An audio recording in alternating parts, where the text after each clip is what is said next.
দুর্বলতা হলো ক্লান্তি, অবসাদ বা শক্তি হারানোর অনুভূতি। এটি সারা শরীরে বা একটি নির্দিষ্ট অঞ্চলে ঘটতে পারে। এমন দুর্বলতার কারণ হতে পারে কোনো রোগ অথবা কোনো কাজকর্মের ফল। শরীর দুর্বল লাগার অজানা কারণ এবং সমাধান সম্পর্কে বিস্তারিত দেখুন শেখ তাসফিয়া করিমের ডেস্ক রিপোর্টে।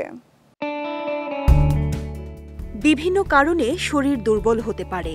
এর মধ্যে প্রধান কারণগুলো হচ্ছে পানি শূন্যতা, পুষ্টির অভাব, অস্বাস্থ্যকর লাইফস্টাইল, অনিয়মিত ব্যায়াম, ভিটামিন ও খনিজের ঘাটতি, সোডিয়াম এবং পটাশিয়ামের ঘাটতি, শ্বাসনালী অথবা মূত্রনালীর সংক্রমণ, শরীরের ভিতর দীর্ঘস্থায়ী কোনো রোগ যেমন থাইরয়েডের সমস্যা, শ্বাসকষ্ট, অনিয়মিত জ্বর ইত্যাদির বসবাস।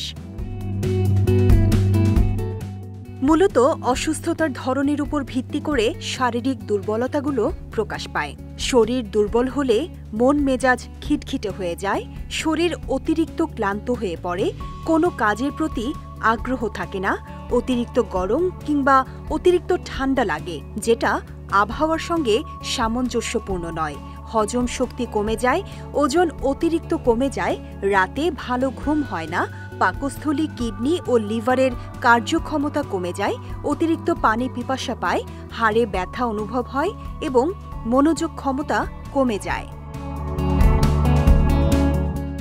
হঠাৎ করে যদি শরীর অতিরিক্ত দুর্বল হয়ে পড়ে, সেক্ষেত্রে সঙ্গে সঙ্গে 1 গ্লাস পানি এবং 1 গ্লাস গরম দুধ পান করে কিছুক্ষণ বিশ্রাম নিতে হবে। আর শরীর যদি দীর্ঘ সময় ধরে দুর্বল থাকে, সেক্ষেত্রে করণীয় কাজগুলো হলো নিয়মিত পুষ্টি সমৃদ্ধ খাবার যেমন মাছ, মাংস, ডাল, দুধ, বাদাম, সবুজ শাকসবজি এবং ফলমূল খাওয়া। ওয়ালটন আবারও মিলিনিয়ার অফারে ওয়ালটন ফ্রিজ কিনে আপনিও হয়ে যেতে পারেন মিলিয়নিয়ার।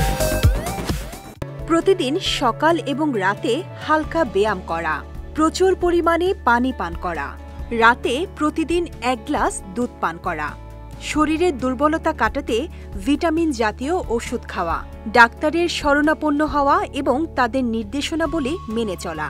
সেই সঙ্গে মনকে প্রফুল্ল রাখা এবং হাসি খুশি থাকাও শারীরিক দুর্বলতা কাটানোর অন্যতম পন্থা হিসেবে কাজ করে। শেখ তাসফিয়া করিম, বিজয় টিভি, নিউজ ডেস্ক।